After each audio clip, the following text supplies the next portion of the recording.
Walking alone, the streets are empty. The only thing I can see is my own silhouette. Dan yang disampaikan oleh para ahli bersama dengan penelitian mereka, maka kita akan menemukan definisi sel. Nah, tidak susah. Tadi ada ahli yang meneliti tentang struktur sel, kemudian ada lagi yang menemukan tentang fungsi sel. Nah, sehingga secara umum dan sederhananya sel didefinisikan sebagai bagian terkecil dari makhluk hidup yang membentuk struktur dan fungsi tertentu, atau bisa juga dengan bahasa lain, unit terkecil secara struktural dan fungsional pada makhluk hidup. Nah, mengapa disebut dengan unit terkecil secara struktural dan fungsional? Karena di dalam sel, adik-adik bisa lihat pada gambar di layar adik-adik, ini Maaf, terdapat... bisa tolong kasih full. Siap. Ya, sorry. Maaf ya. Kelihatan ya, Kak? Ya, jelas. Jadi, adik-adik bisa lihat pada gambar, kan tadi dibilang pengertian sel adalah unit struktural dan fungsional dari makhluk hidup. Karena apa? Dari satu sel yang kecil ini terdapat organel-organel lagi. Organel ini apa? Organel atau dibilang bagian-bagian. Nah, ini sehingga sel disebut sebagai unit terkecil secara struktural. Jadi secara struktur ada bagian-bagian fungsinya lagi. Kemudian secara fungsional, masing-masing struktur di dalam sel ini dia sudah menjalankan fungsinya sendiri-sendiri. Jadi ternyata setiap struktur punya peran masing-masing, sehingga didapatlah definisi sel bahwa itu merupakan bagian terkecil dari makhluk hidup secara struktural dan fungsional. Ini dua gambar ini merupakan sel hewan dan sel tumbuhan. Kalau yang warna kebiru-biruan ini yang saya tunjukkan ini adalah gambar sel hewan, yang di sebelahnya ini adalah gambar sel tumbuhan.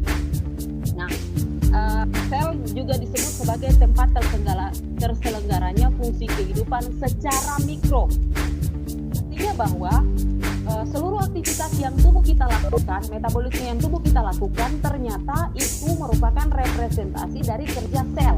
Misalnya begini, kita butuh makan, kita bernapas, secara umum ya, secara individu dari organ tubuh kita, ternyata sel juga melakukan kerja demikian.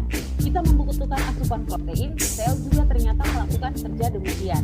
Nah, makanya dibilang tempat terselenggaranya fungsi kehidupan. Nah, kemudian ini pengetahuan secara umum. Sel untuk manusia dewasa itu jumlahnya 75.000 triliun sel. Caranya demikian. Kemudian ukuran dan bentuk serta fungsinya pun bervariasi. Sebentar kita lihat nanti di organelnya. Kemudian pembeda antara sel pada yang betina ataupun jantan pada hewan ataupun pada manusia laki-laki dan perempuan itu berbeda ukurannya.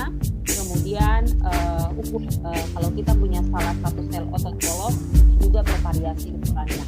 Nah, itu hanya sekilas untuk gambaran saja. Oke adik-adik, ini kita lihat karena tadi kan dibilang sel itu penyusun tubuh makhluk hidup, maka dilihat makhluk hidup jika berdasarkan jumlah sel maka dibagi dua. Yang pertama adalah disebut uniseluler, makhluk uniseluler atau monoseluler. Kemudian banyak sel atau multiseluler. Nah, ini contohnya yang tadi yang termasuk adik-adik tanyakan tentang kuman itu. Amuba dan bakteri ini termasuk di golongan uniseluler.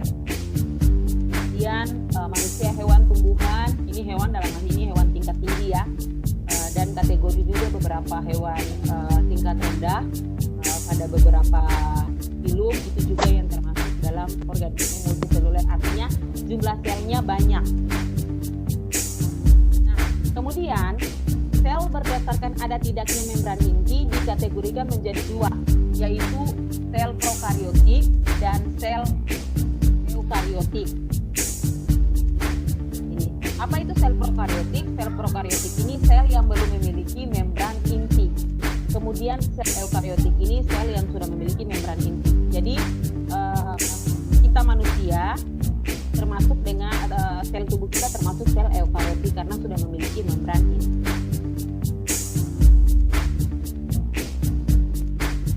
Kita lihat struktur sel. Ini kita ambil dari sel tumbuhan yang pertama karena ini bagian yang paling luar. Itu ada dinding sel. Nah, dinding sel pada tumbuhan itu dia bersifat semipermeabel, kemudian dia berfungsi sebagai sebagai pelindung dan pemberi bentuk tubuh. Nah,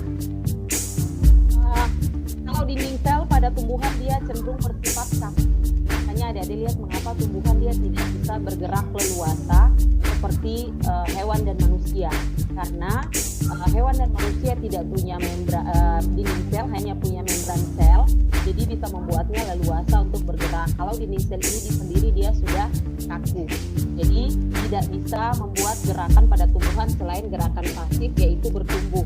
Dan tapi beda lagi adik-adik kalau bilang iya kalau angin bertiup tumbuhan bergerak, ya memang beda karena itu faktor eksternal, tidak ada hubungannya dengan kerja sel di dalam tumbuhan itu sendiri. Kemudian yang kedua, membran plasma. Nah, membran plasma ini merupakan bagian yang biasanya kalau pada dinding sel pada tumbuhan atau pada hewan membran sel, ini dia merupakan pelindung bagi sel dan isinya agar tidak keluar, termasuk sitoplasma atau protoplasma di dalamnya. Kemudian membran plasma juga berfungsi pengatur pertukaran zat yang keluar dan masuk ke dalam sel.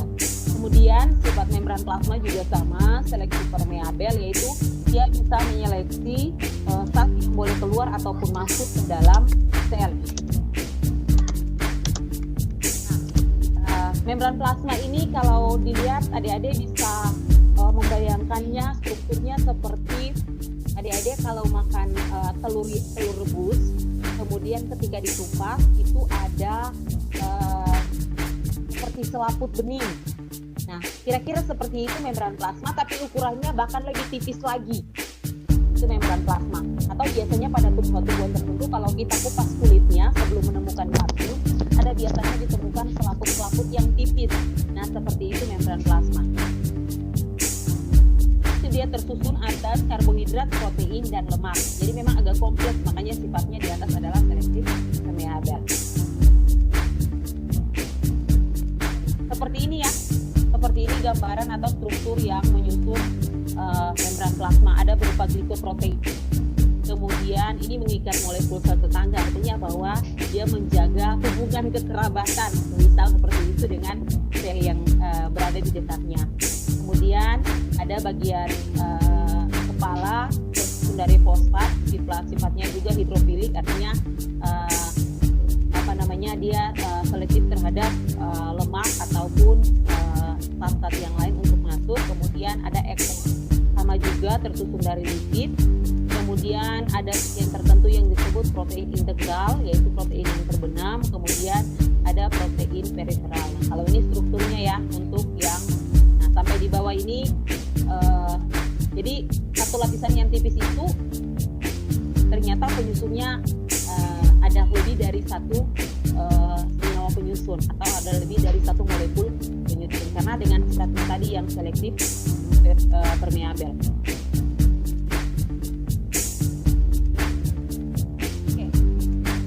Organel sel yang berikut adalah sitoplasma. Nah, ini sitoplasma ini merupakan cairan yang berada di luar inti atau cairan setelah membran plasma. Jadi strukturnya kalau dari luar dinding sel pada tumbuhan, tapi kalau pada hewan langsung ke membran plasma atau membran sel. Setelah itu ada sitoplasma. Nah, ini cairan di dalam sel itu sendiri. Ada tahu kan tubuh makhluk hidup termasuk tubuh kita manusia sebagian besar tersusun atas air. Di mana air itu sebenarnya ini merupakan cairan yang terdapat di dalam sel.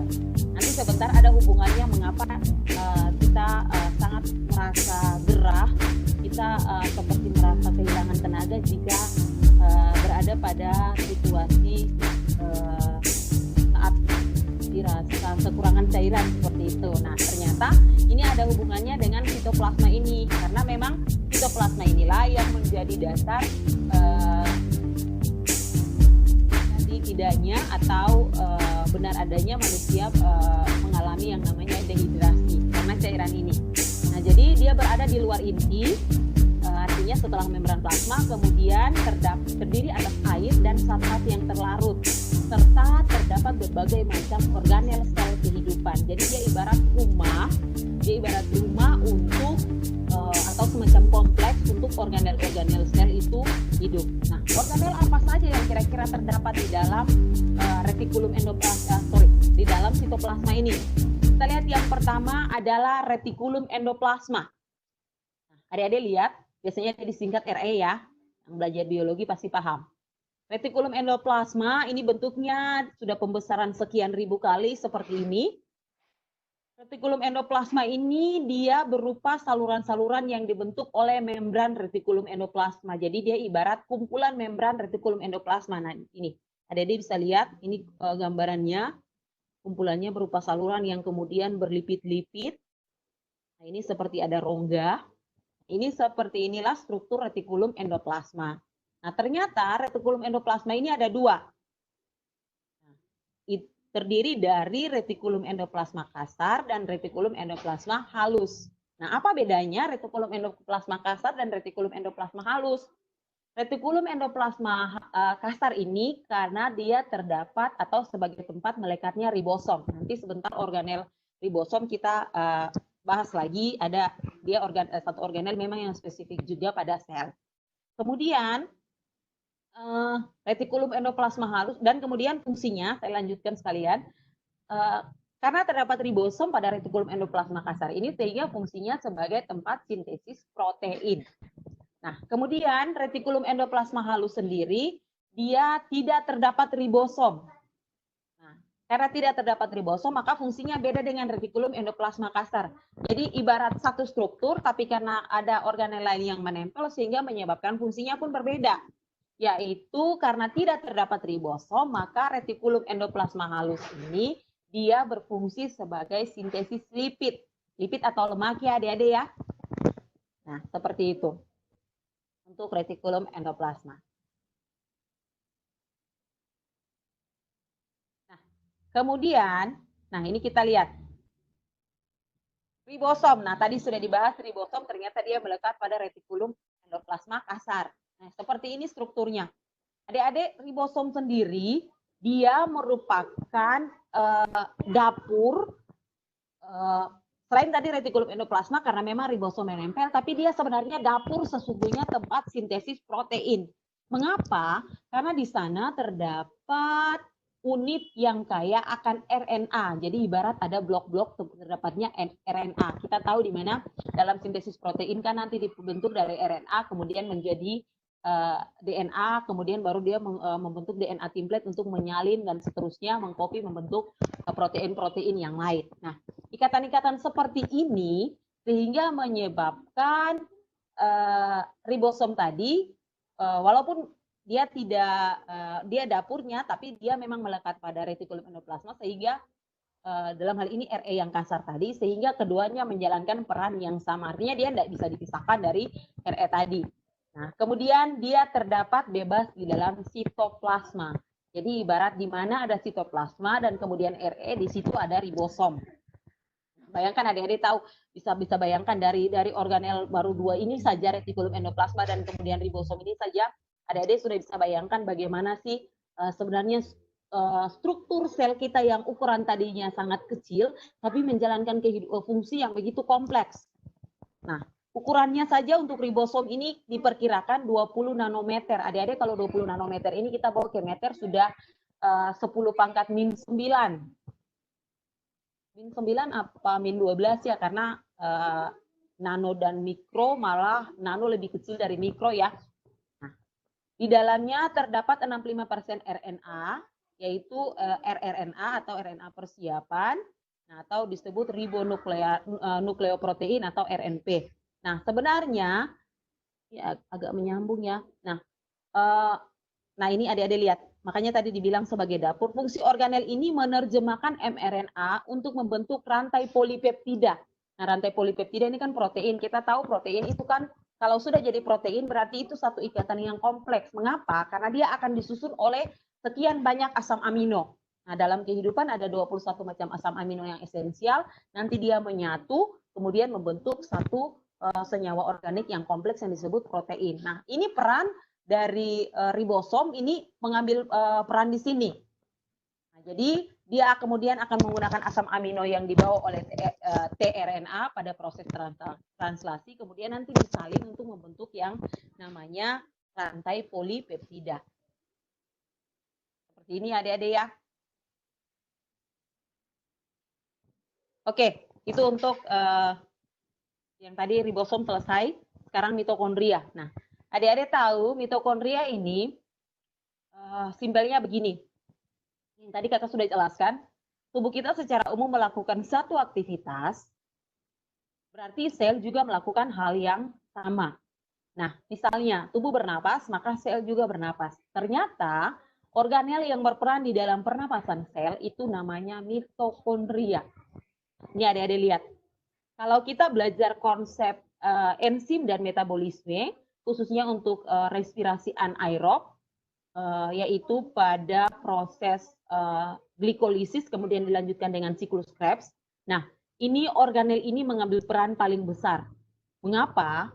Karena pada respirasi anaerob tersebut prosesnya dia sambung menyambung.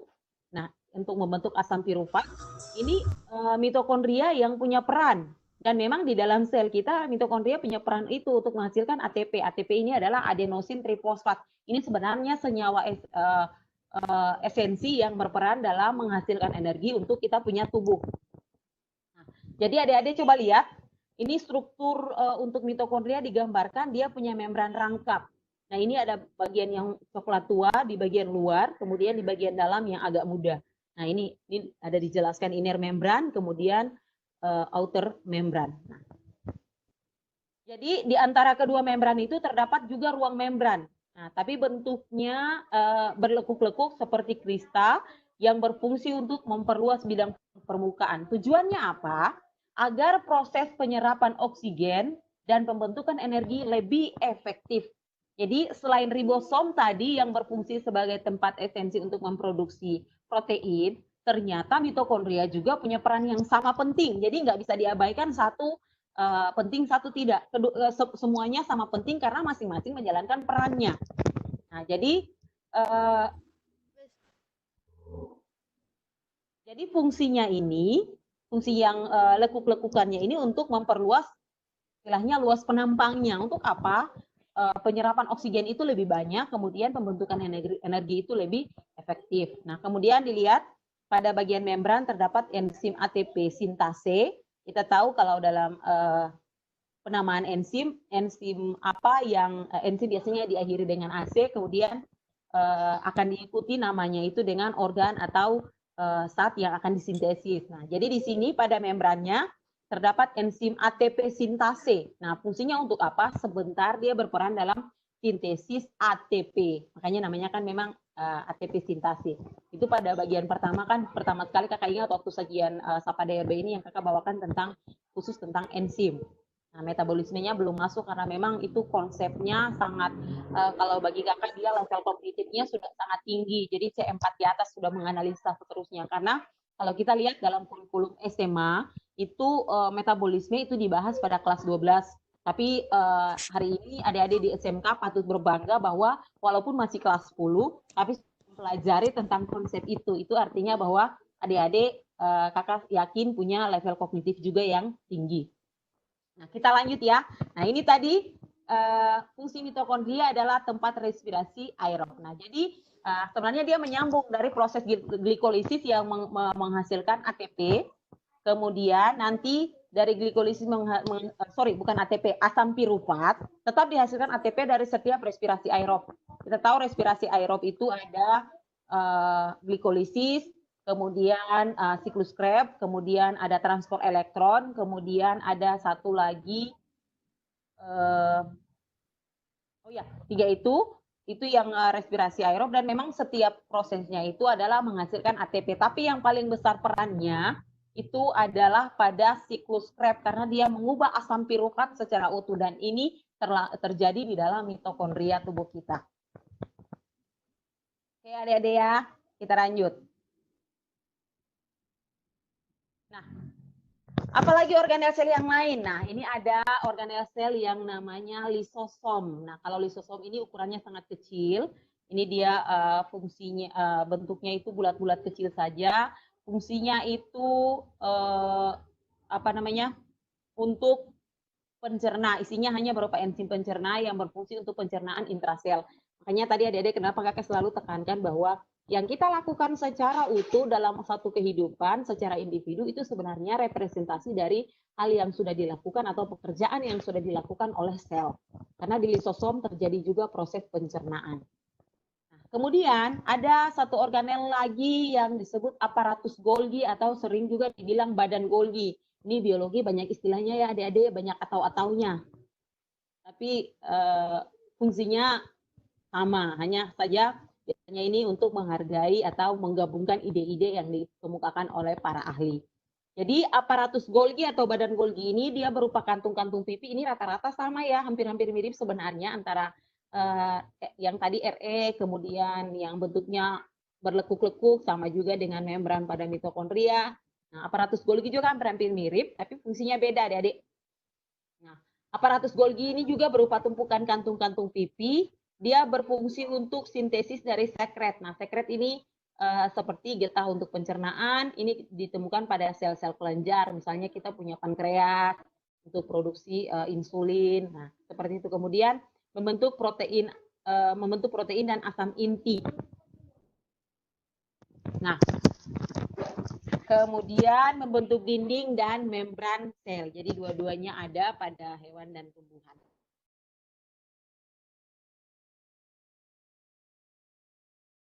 Nah, ada lagi organel yang disebut dengan vakuola. Nah, kalau vakuola ini adik-adik, kadang pada hewan ada, tapi kecil ukurannya, tapi ada juga yang tidak ada. Dia lebih banyak terdapat pada tumbuhan. Nah, ini adik-adik bisa lihat yang warna biru, bulat, seperti lonjong seperti telur. Nah, ini adalah merupakan bentuk vakuola. Dilihat di sebelahnya keterangannya, vakuola ini berbentuk rongga bulat, berisi senyawa kimia tertentu atau sisa produk metabolisme sel yang mengandung berbagai macam zat sesuai pada jenis selnya. Contoh, pada vakuola berisi garam nitrat pada tanaman tembakau, atau tanin pada sel-sel kulit kayu, atau minyak eteris pada kayu putih dan mawar, atau terpentin pada damar, dan seterusnya. Nah, jadi ibarat vakuola ini tempat untuk menampung sekresi dari zat-zat tertentu pada satu makhluk hidup atau individu. Sekresi ini adik-adik, kalau sekresi beda dengan ekskresi ya. Kalau ekskresi itu dua-dua sekresi dan ekskresi sama-sama itu pengeluaran, tapi bedanya kalau sekresi itu pengeluaran zat yang dibutuhkan. Nah, sementara ekskresi pengeluaran zat yang tidak dibutuhkan. Nah, misalnya kita punya keringat, urin atau feses, nah itu adalah ekskresi. Tapi kalau sekresi berarti dikeluarkan karena dibutuhkan. Misalnya pankreas atau darah kita membutuhkan insulin, maka pankreas akan mensekresikan insulin. Nah, seperti itu. Atau misalnya pada saat makan nasi, lidah akan mensekresikan enzim amilase untuk mengubah amilum. Nah, seperti itu ya. Jadi harus bisa dibedakan antara sekresi dengan ekskresi. Kemudian, nah ini bagian yang paling inti ya. Ya namanya saja inti sel, ya dia paling inti. Artinya dia punya peran untuk keberlangsungan sebuah sel. Itu disebut nukleus atau inti sel. Nah ini nukleus ini berdasarkan ada tidaknya membran inti, sehingga kan tadi di awal sudah dibedakan ada organisme eukariotik, ada organisme prokariotik. Kalau kita sudah termasuk organisme eukariotik karena punya membran inti. Nah, lihat bahwa di dalam nukleus atau di dalam inti sel, banyak ataunya. Nah, terdapat benang-benang kromatin dan nukleolus atau anak inti sel. Nah, apa sih gunanya benang-benang kromatin ini? Nanti sebentar kita lihat. Nah, dilihat juga bahwa membran inti ternyata punya dua lapisan dan mempunyai pori. Nah, prinsipnya fungsi semua membran itu sama. Yang tadi bersifat selektif, artinya menyeleksi zat apa.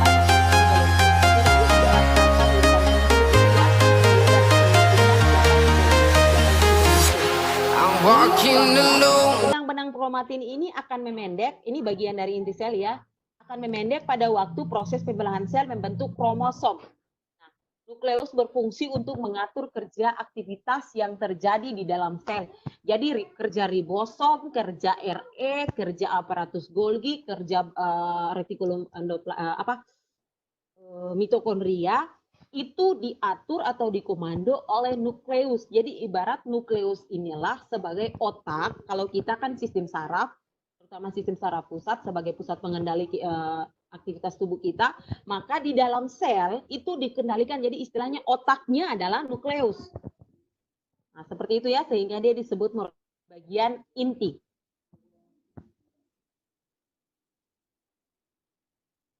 Nah, seperti ini adik-adik. Ini sebenarnya penjelasan lanjutan saja, tadi sudah dijelaskan di awal, hanya menyalin kembali supaya adik-adik bisa mencocokkan dengan gambar. Nah, adik-adik lihat yang bentuknya seperti X ini, nah ini adalah merupakan kromosom. Nah, yang kecil-kecil di dalamnya adalah nukleolus atau dibilang anak inti. Nah, jadi bagian luar ini adalah merupakan membrannya yang terdapat pori-pori ini. Jadi adik-adik bisa lihat ya, jadi kromosom ini sudah dibentuk seperti ini. Sementara yang masih membaur itu adalah benang-benang kromatin. Jadi dia berfungsi dalam pembelahan. Sehingga kita lihat kalau pembelahan sel-sel tubuh yang disebut mitosis, tapi kalau pembelahan sel-sel kelamin kan disebut meiosis. Kemarin sudah dibahas dalam sistem reproduksi bagaimana sperma menyatu dengan ovum sehingga membentuk dari sperma haploid dengan haploid sehingga membentuk zigot yang sudah diploid. Nah, ini sebenarnya sebentar itu akan berlangsung setelah terjadi meiosis, kemudian akan disusul dengan mitosis. Jadi sudah ada penggabungan sel-sel kelamin, kemudian akan dilanjutkan dengan pembelahan sel-sel tubuh. Nah, ini kerja dari inti sel karena apa? Dia pembawa materi genetik atau pembawa informasi. Seperti ini ada dia. Nah, ada lagi organel sel yang lain. Ada yang namanya plastida. Nah, ini sebenarnya dia sudah spesifik pada tumbuhan. Nanti sebentar kita akan sampai pada tabel di mana terdapat perbedaan antara sel hewan dan sel tumbuhan. Nah, kalau plastida sendiri bentuknya bulat cakram, ditemukan pada tumbuhan. Ada terdiri dari 3 macam. Leukoplas atau disebut amiloplas, ini biasanya menghasilkan amilum, pati. Paling banyak pada, sebenarnya rata-rata tumbuhan membentuk pati ya, hanya saja kuantitas patinya itu berbeda-beda. Nah, jadi misalnya pada tanaman umbu-umbuan tentu berarti pati yang dihasilkan lebih banyak ya jumlahnya. Kemudian itu dari leukoplas atau disebut amiloplas. Kemudian ada kromoplas. Nah, kromoplas ini plastida yang selain warna hijau, dia ibarat zat pewarna atau sebagai pigmen pada tumbuhan. Makanya adik-adik lihat kenapa ada tumbuhan, biasanya banyak tumbuhan hias ya, yang daunnya ada berwarna merah, atau misalnya pada rhodes color yang warna ungu, atau ada juga yang warna putih, nah atau juga yang warna biru. Nah, ini biasanya juga pada tumbuhan tingkat rendah jenis ganggang-ganggang ya. Nah, ini paling banyak. Karena di dalamnya ada macam-macam. Ini adik-adik bisa lihat saja nanti di materinya. Atau misalnya wortel dan kuning yang mengandung karoten. Ini karena ada kandungan merupakan bagian dari kromoplas. Nah, sementara bagian utama lagi pada tumbuhan yang paling pokok dan paling esensi juga adalah kloroplas. Mengapa? Karena di dalamnya terdapat klorofil, di mana kita tahu klorofil ini adalah merupakan senyawa utama, nanti ditambah dengan matahari dan kemudian unsur hara untuk berlangsungnya proses fotosintesis. Nah, klorofil ada 2, klorofil A dan kemudian klorofil B. Itu ya Dadi ya. Ada pertanyaan Kak Mei? Kak Dolpan, ini tadi satu masih dari Nur Abdillah ini. Tanya nih Kak, racun itu menyebar di mana ya Kak? Oh, racun. Nyambung tidak nih Kak? Sebenarnya ini sebenarnya istilahnya sudah terapan, berarti ini termasuk host ini pertanyaannya. Ya, jadi racun itu otomatis dia menyebar di dalam sel, Dek. Paling utama adalah di dalam protoplasma atau sitoplasma. Kalau sudah berada di dalam itu berarti ya otomatis nanti bisa masuk di organel-organel sel. Nanti kalau bahayanya sampai sudah kelihatan, sudah ada reaksi atau sudah ada efek, berarti itu dia sudah menyebar sampai ke jaringan dan organ. Nah, seperti itu misalnya kita keracunan apa ya? Ikan misalnya menyebabkan bengkak-bengkak pada kulit. Nah, itu sudah sampai ke tingkat jaringan. Jadi artinya gitu ya, ya, tapi memang pada dasarnya dimulai dari sel dan paling utamanya dimulai dari protoplasma. Karena protoplasma itu kan tempatnya organel sel semuanya kan di situ. Nah, seperti itu Kak Mei. Oke. Makasih deh pertanyaannya. Iya, terima kasih juga Nur Abdillah ya. Kak, ini ada pertanyaan lagi dari Burhanuddin. Fungsi dari plastida kah? Ini Pak Duta ini. Pak Duta ini pertanyaan atau bukan ya? Ya, plastida sendiri karena dia macam-macam, di atas itu ada tiga golongan sebenarnya, masing-masing dengan fungsinya sendiri-sendiri. Nah, bisa dilihat karena kan dia punya beda-beda, ada leukoplast, ada kromoplast, ada kloroplast. Ya, jadi masing-masing sudah dengan fungsinya. Nah, hanya saja gitu dia ya, disebut ya sebagai satu organel karena rata-rata bentuknya itu sama bentuknya, bulat cakram. Gitu. Jadi saya ulang lagi, leukoplastida terdiri dari 3, leukoplast atau disebut amyloplast, kromoplast, dan kloroplast. Tapi saya mulai mengerti ya Kak.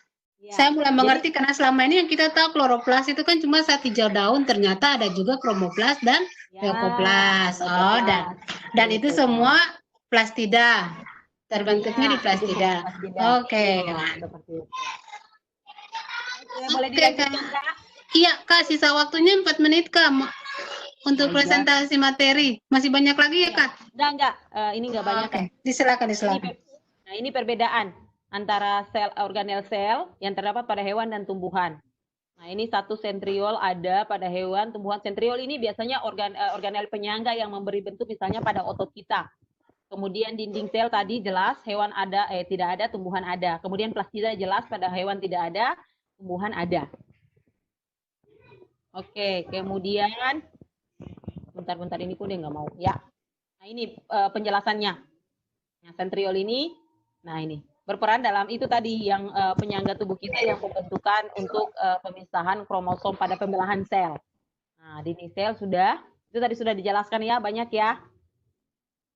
Nah, ini dia gambar pembedanya.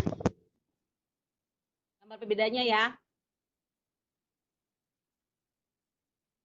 Yang tadi gambar di awal pertama depan, nah ini keterangannya yang membedakan dia. Warna ungu semua sama, itu inti sel terdiri dari anak inti atau nukleolus, ada juga membran intinya, dan seterusnya bagian-bagian yang lain. Pada sel tumbuhan dilihat vakuolanya ada dan besar sekali ini, kemudian pada sel hewan tidak ada vakuola. Yang lain ada badan Golgi sama, dinding mitokondria sama, seperti itu. Nah, ini perbedaan terincinya. Seperti itu ya adik-adik ya. Ya, sepertinya kita sudah boleh masuk, please, Kak Mei. Halo?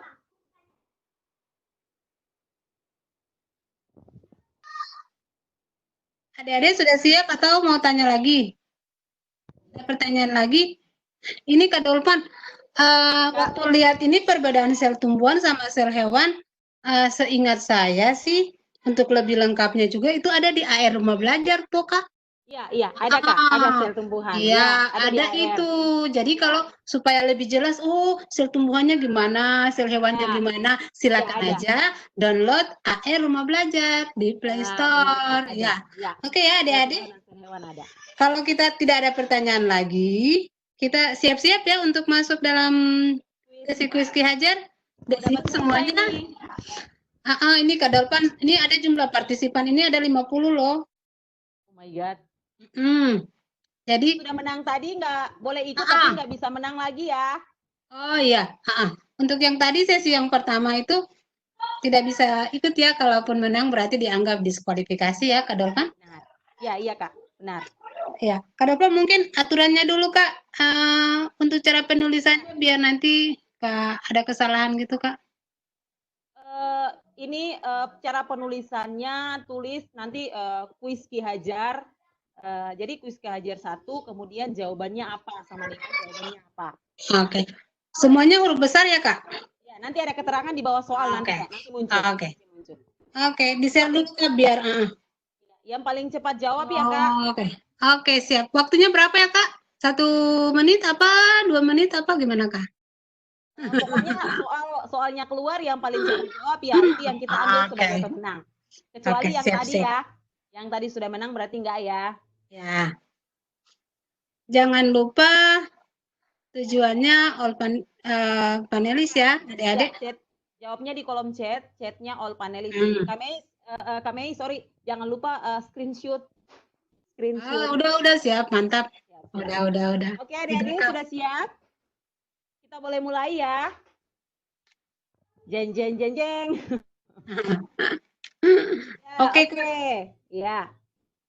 Yang pertama, kuis Ki Hajar pertama. Soalnya adalah kita harus belajar.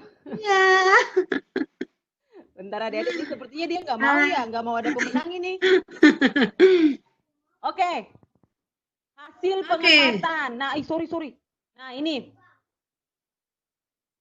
Yang tadi memperhatikan persentase kakak. Hasil pengamatan Robert Brown menunjukkan bagian sel yaitu A. Mitokondria, B.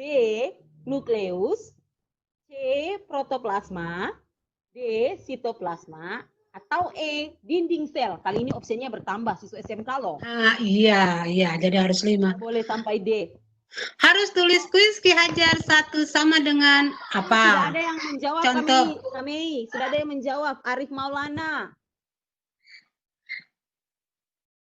Tapi kan kita harus sesuai aturan Kak, harus nulis kuis Ki Hajar 1 sama dengan apa?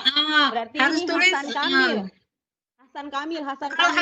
Kak Dolpan, kalau Hasan Kamil juga cepat, tapi ini cara penulisannya kuis Ki Hajarnya huruf kapital semua ya Kak? Karena di sini contohnya kan yang itu huruf kapital sama ayo ganti. Tapi saya belum bilang loh mana yang benar, jadi masih ada peluang loh. Iya, jadi lihat di layar ada Muhammad. Lihat di layar ya, kuis Ki Hajar 1 sama dengan apa? Opsinya yang benar apa? Yang huruf kapital hanya di depan aja ya, Kak Dolpan. Masih belum ada yang benar. Cara penulisannya masih salah. Maksudnya ini cara penulisan. Opsinya belum ya? Opsinya belum. Ini ada Nur Afdillah, ini sudah cara penulisannya udah benar. Tapi jawabannya enggak tahu. Kak Dolpan yang lebih tahu. Gimana ya? Jawabannya bagaimana ya? Ini banyak yang menjawab loh. Berarti ini memperhatikan semua ini. Nah, karena sudah ada yang menjawab, jawabannya adalah benar, nukleus B jawabannya. Berarti kita dapat pemenangnya Nur Afdillah ya Kak. Iya, Nur Afdillah. Iya. KBI tolong catat Nur Afdillah. Dek tolong ya nanti dimasukkan datanya. Iya Dek, Nur Afdillah itu saya udah kirim contohnya nama, kelas, sekolah, provinsi, provider, nomor HP ya. Tolong ya di chatnya sekarang ya Kak, ada ya. Sekarang sayang ya, jadi namanya Nur Afdillah, kelas berapa sekarang, kemudian sekolahnya dari provinsi. Ya, kemudian provinsinya apa, terus provider dari nomor HP-nya Ade apa, Telkomsel, Telkomsel. Sabar Kak, ini ada Arif Maulana, kita lihat dulu yang Arif Maulana, ini ada komentar ini Kak. Kak, kan saya udah jawab duluan, kok bukan saya yang menang? Ayo coba Kak kita lihat Arif Maulana. Arif Maulana. Gimana sayang Arif Maulana? Ini Hasan Kamil. Jawabannya nggak sesuai itu, Dek. Nggak sesuai itu. Aturannya kan dibilang. Iya. Ki Hajar 1. Kak, sabar Kak, benar Kak, ini Arif Maulana ini betul juga Kak. Tapi mana Kak jawabannya? Ini iya betul Kak. Ini Arif Maulana. Kalau Nur Afdillah tadi huruf K-nya kecil. Huruf K-nya kecil Kak. Bentar. Di bawah Nur Afdillah itu Kak. Coba kita lihat. Habis Muhammad Rifal yang kuis Ki Hajar yang semuanya besar. Setelah itu Nur Afdillah, kuis Ki Hajar. Ya. Itu kan cara penulisan Nur Afdillah kan ada salah tuh Kak. Huruf K-nya kecil semua. Lalu di bawahnya itu Arif Maulana. Arif Maulana. Oh itu jawabannya Arif Maulana ya? Iya Kak. Saya kira jawabannya Nur Afdillah. Iya, paham. Ya, paham deh. Enggak, sorry. Maaf ya, Dek. Harusnya memang namanya dulu, kemudian jawabannya jawabannya di atas itu from-nya siapa. Berarti itu punyanya Arif Maulana ya? Iya, mohon maaf ya. Tapi dicek lagi Kak Mei, nanti coba ditanyakan ke Pak Kama atau gimana. Tadi Arif Maulana udah menang atau belum di kuis sebelumnya? Di pembelajaran sebelumnya? Gimana, Dek? Coba dicek di pembelajaran sebelumnya menang atau enggak? Dek Arif yang di chat aja deh, di chat aja. Oh belum. Oh iya. Oh ya, maaf ya Nur Abdillah, sayang. Aduh maaf deh. Bu Dolvan, Ibu Melita. Iya, ya. Untuk pemenang kuis Ki Hajar boleh menang asalkan di sesi yang berbeda. Jadi kalau dia sudah pernah menang di sesi 1, tidak apa dia menang di sesi 2 asalkan dia gitu ya. Sesi yang sama, iya. Oh gitu boleh. ya. Oke, boleh. Ya, makasih ya Mbak. Sama-sama Bu. Tapi memang yang masuk pertama Arif Maulana ya Kak? Iya, karena tadi Nur Abdillah, mohon maaf ya Ade Nur Abdillah ini karena di atasnya kan Ade juga duluan, tapi cara tulisnya itu salah. Iya. Kita lihat dulu Kak. Kita pastikan sekali lagi. Takutnya kita yang salah lihat nih, kasihan nih. Iya, maksudnya saya tadi pikirnya bahwa itu chatnya. Sudah muncul kuis Ki Hajar 2 Kak Dolvan. Sudah muncul. Ditutup dulu Kak Dolvan. Gak apa-apa, mereka belum tahu jawabannya, gak apa-apa. biar siap-siap. Nah, ini kan nanti Arif Maulana ya Kak. Oh iya benar. Bentar ya Kak.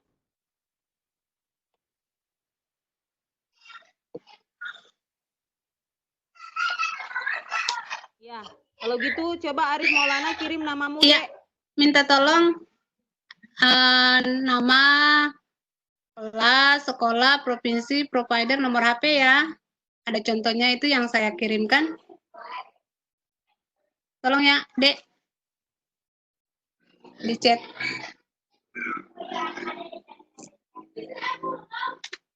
Oke, Kak Dolvan kita ya.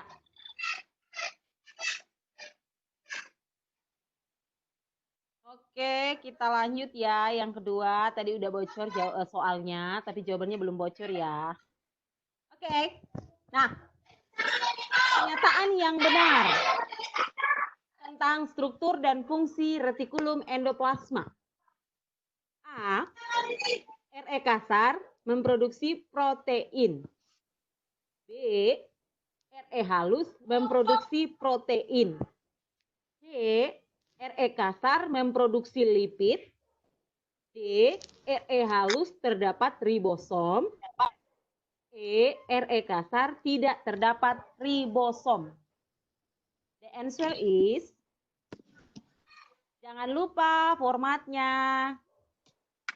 Kak, ini Muhammad Rival. Siapa Kak? Muhammad Rival. Jawabnya A, Kak. Muhammad Rival. Ki Hajar 2, A. Kita tunggu lagi. Siapa tahu ada jawaban yang lain.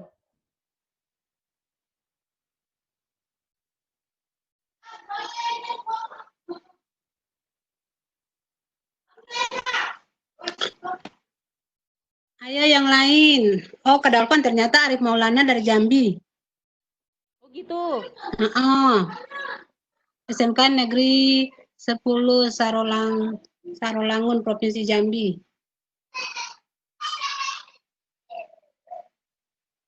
Ini Nur Abdillah. Oh, tapi Nur Abdillah ini jawabnya 1. Kuis Ki Hajar. Dek, sekarang kuis Ki Hajar 2, Dek. Adik-adik, sekarang kita kuis Ki Hajar 2 ya. Jangan lupa tulis kuis Ki Hajar 2. Lalu dijawab jawaban. Ini Hasan Kamil kuis Ki Hajar 2 opsinya C loh, Kak. Apa benar? C. Berapa orang yang jawab ke Mei? Ini baru 3, Kak. Baru? Yang tadi Muhammad Rival. Tapi sabar saya kembali dulu. Oke, yang sudah menjawab kuis Ki Hajar 2, ini sebenarnya tadi yang menjawab memang Nur Abdillah deh. Karena kan itu harusnya from baru kemudian jawabannya kan? Iya, jadi ini memang from Nur Abdillah to all panelis, kemudian jawabannya Rizky Hajar 1B. Mana Kak, kita lihat ya. Jadi jawabannya Arif Maulana itu nukleus aja, B nukleus, B titik nukleus. Itu chatnya Arif Maulana. Nah, sebenarnya chatnya Nur Afdila yang tadi, Rizky Hajar 1B. Sebenarnya Kak. Jadi from siapa dulu baru jawabannya di bawah. Kalau Nur Afdila from rival, oh iya benar Nur Afdila ini. Jadi harusnya Nur Afdila. Minta maaf ya. Ini kita mohon maaf ini. Chatnya banyak sampai kebingungan siapa yang chat duluan, terus jawabannya yang mana. Oh ini udah Nur Afdila ini dia Ya, dari. jadi harusnya Nur Afdila Kak. Sorry ya Arif. Ini kakak kembali lihat loh, karena jawabannya kan memang coba lihat di chat yang terakhir. Nah lihat kan, nah, dari siapa, kemudian jawabannya di Promnya dulu, bawahnya. iya. Promnya dulu. Nah, oke, sekarang udah lewat ya, jadi kembali Nur Afdila Kak, sebenarnya. Arif Maulana, jangan ini ya Dek, masih ada kuis ketiga kok sayang. Iya. Ini kita lihat untuk kuis Hajar 2. Rizky Hajar 2. Rizky Hajar 2. Nur Afdila, ini kembali deh, formatnya sesuai ulang, jangan provinsinya dipisah ya sayang. Oh, siapa ini? Natsma Aulia yang Jawa Barat. Sorry. Rizky Hajar 2. Maulana dari Jambi. Ini punya dutanya Pak Leo ini. Afdila jawabnya Rizky Hajar 1A. Jadi jawab yang pertama Nur Afdila ya. Oh, ada sebelumnya di atas. Di atas itu Kak Dolvan. Ya, ada. Muhammad Rifal itu. Rizky Hajar 2, opsinya A. Ya. Rizky Hajar. Ini kita maunya sama dengan lo, Dek. Oh iya benar. Sayang. Harus sama dengan ya. Iya. Adik-adik kan ada di layarnya tuh. Harus sama dengan, bukan titik ganda ya kan? Ya. Kemudian Nur Afdila, Rizky Hajar 1A. Ngapain satu sayang? Kita kan udah 2 toh. Hasan Kamil, Rizky Hajar 2, opsinya C. Terus. Benar tidak Kak ini jawabannya? Jawabannya apa dulu Kak? Jawabannya. Jawabannya. Kita lihat dulu. Oh, udah banyak. Udah banyak tuh Kak, udah. Ya, udah banyak. Kira jawabannya apa sih? Jawabannya adalah A. RE kasar memproduksi protein. Mengapa? Karena dari struktur terdapat ribosom yang melekat di sana, sayang. Kalau RE halus tidak terdapat ribosom yang melekat, jadi dia produksinya lipid. Nah, opsi C-nya kan RE kasar produksi lipid, padahal itu salah juga. Nah, gitu. Ya, RE halus kan tidak terdapat ribosom. Kalau RE kasar ya memang terdapat ribosom. Jadi jawaban yang benar adalah A. Nah, kalau perhatikan tadi gambarnya, kemudian penjelasannya di samping jelas ya. Jadi sekarang kita lihat yang benar adalah yang menjawab yang benar dan cepat. Ini adalah Nur Afdila. Tapi kan tidak bisa lagi tuh kan Kak? Iya, Nur Afdila udah 2 kali. Masih salah. Nur Afdila udah benar tapi masih salah. Ini ada Kak. Hasan Kamil. Bukan Kak. Loisa Sebayang. Oh dia di atas juga ya Kak? Di bawahnya Nur Afdila, kemudian ada Sofia Nur Dahlia, terus di bawahnya Loisa Sebayang. Rizky Hajar 2. Oh Kak, jangan-jangan coba Kak lihat, jangan-jangan itu bukan panelis, tapi ke pribadi ke Kakak. Coba Kak cek dulu. Pribadi ke saya, iya. Oh, berarti kan saya. Iya, berarti kan gugur kan Kak, karena harusnya kan ke panelis. Oh iya. Ini ada Hasan Kamil. Hasan Kamil. Oh iya Dek. Tadi kan sudah disampaikan harusnya all panelis ya. Jangan lupa tombolnya itu diganti ke all panelis. Iya. Dengan jawabannya. Jangan privat ya sayang. Privat. Kalau mau privat nanti aja deh. Ya, maaf ya Dek. Ya. Iya, jadi pemenangnya ini kan Hasan Kamil. Hasan Kamil. Iya Kak. Ki Hajar 2A. Hore. Iya. Selamat untuk De Hasan Kamil. Ayo Dek, minta tolong dituliskan nama, kelas, sekolah, provinsi, provider, nomor HP. Chat ke kakak ya. Chat langsung Japri ke kami ya. Itu sudah ada di formatnya. Kak, ini dari Hasan Kamil nih bilang gini Kak, kemarin-kemarin titik 2 tuh benar-benar aja. Oh iya deh, ini kan kita kan harus sesuai dengan aturannya. Di sini kan udah ditulis contohnya. Kuis Ki Hajar 2 sama dengan apa? Jadi kan harus sesuai dengan contoh formatnya kan deh. Kita harus konsisten loh. Kita harus konsisten loh. Iya. Sayang. Kak, ini memangnya jawabannya di mana tadi jawabannya? Coba Kak Dolphin bilang dulu jawaban yang tepat sekali lagi. Jawaban yang tepat. Adik-adik, jawabannya itu A. Opsinya A sayang, RE kasar. Jawabannya adalah A Kak. Jadi, ya. Ini ke sebelum masuk, Kakak sebelum masuk ke kuis Ki Hajar 3 kita pastikan dulu Kak. Adik-adik, cara tulisnya harus sesuai dengan format yang dikasih ya. Tampilannya udah di soal. Lalu yang berikut tujuannya all final kuis Ki Hajar 2 sama dengan. Ya. Lalu tujuannya jangan privat ya Dek, harus panelis. Oke? Udah siap-siap? Siap-siap untuk kuis Ki Hajar 3? Jadi tadi pemenang kuis Ki Hajar 2 siapa Kak? Hasan Kamil. Ya. Dek Hasan Kamil minta tolong. Iya, selamat. Minta tolong ya dikirimkan identitasnya ke saya ya di chat sekarang. Oke, Kak Dolphin. Kita lanjut ke kuis Ki Hajar yang ketiga dan terakhir. Nah, ayo. Kalau Nur Abdillah nggak menjawab juga nggak masalah. Hasan Kamil nggak menjawab juga nggak masalah karena udah menang di sesi ini nih. Iya. Ayo ya. Jangan lupa langsung sudah ya Hasan Kamil sama Nur Abdillah sudah chat tadi sesuai format ya identitas ke kami. Hasan Kamil belum Kak. Udah. Nah, kalau Nur Abdillah udah. Ya, ayo Dek. Buruan. Pulsanya 25.000 ya, mumpung gratis lumayan. Udah ini Kak. Hasan Kamil udah. Oke. Siap. Oke. Providernya Dek apa Dek? Itu provider nomornya 0878 ini apa ya Dek? Nomor apa ya? M3 ya? Bahkan providernya Dek. Ya Excel atau IM3 atau apa? Indosat. Oh, providernya Excel Kak. Oke. Ya. Siap. Lanjutkan Kak. Kuis Ki Hajar 3. Next. Wah, dia nggak mau ini kayaknya. Nah, perhatikan gambar di samping ini.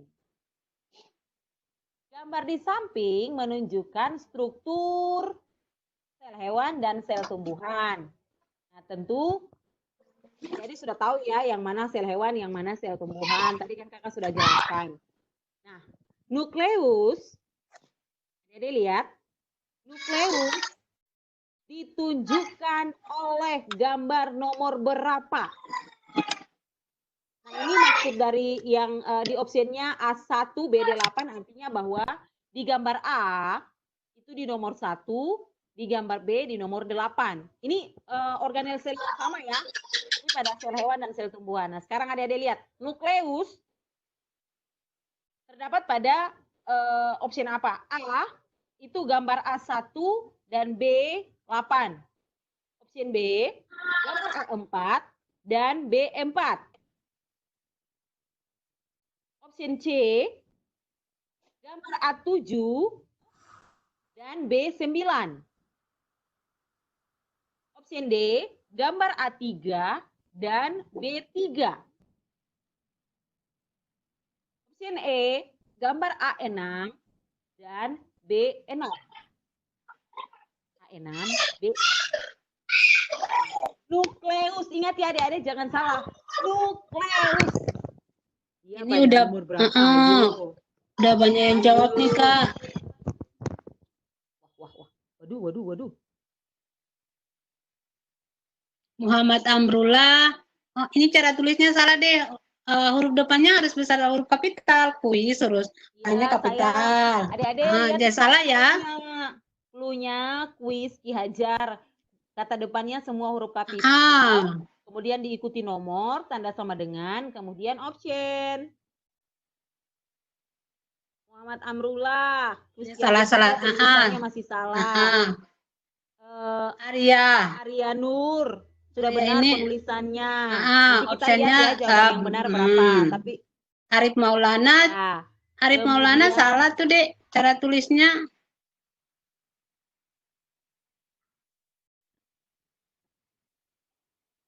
Nur Afdila udah nggak masuk nominasi lagi, sayang.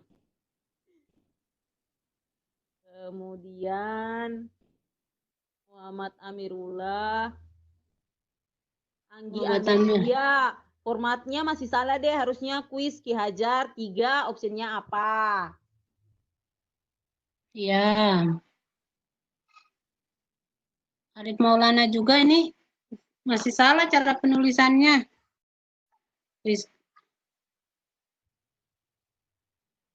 Ki Hajar 3, Anggi juga cara penulisannya masih salah, kurang kata kuis, Dek. Itu salah, sayang. Ini Muhammad Rifal, kuis Ki Hajar 3, cara penulisannya udah betul, Kak. Tapi kita tidak tahu apa jawabannya, Dek atau tidak. Sevia, ini cara penulisannya masih salah, Dek. Harus Amelia masih salah. Muhammad Amrullah. Penulisannya harus udah benar. Tidak, Kak. Muhammad Amrullah ini kurang ini kuis Ki Hajar berapa gitu, Kak? Nur Abdillah, opsinya ditulis huruf kecil. Ini Anggi Amelia juga kuis Ki Hajarnya 3-nya nyambung sama Ki Hajarnya. Diperbaiki. Kuis Ki Hajar 3B. Nah, sabar ya. Jawabannya adalah option A4 dan B4. Ingat, kalau A3 dan B3 adalah nukleolus atau anak inti. Beda ya, adik-adik ya. Nah, 4 ini merupakan inti selnya atau nukleusnya. Kalau 3-nya di dalam, itu sudah anak inti. Adik-adik yang cantik, yang ganteng. Berarti jawabannya adalah B.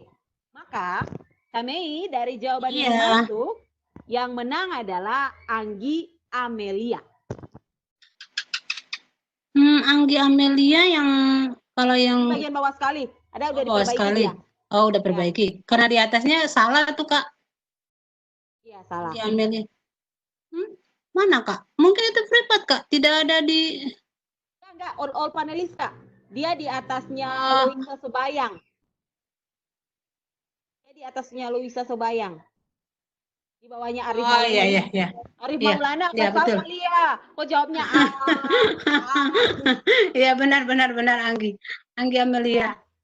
Anggi Amelia, selamat ya sayang. Iya, selamat ya, Dek. Untuk yang lain, masih ada sesi yang terakhir nanti. Silakan diikuti kuis Ki Hajarnya. Iya.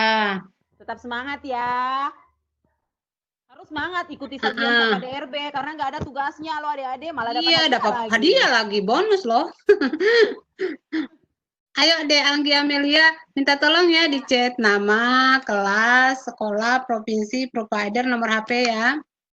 Iya. Oke. Jangan lupa guys di subscribe dan di lonceng, mantap.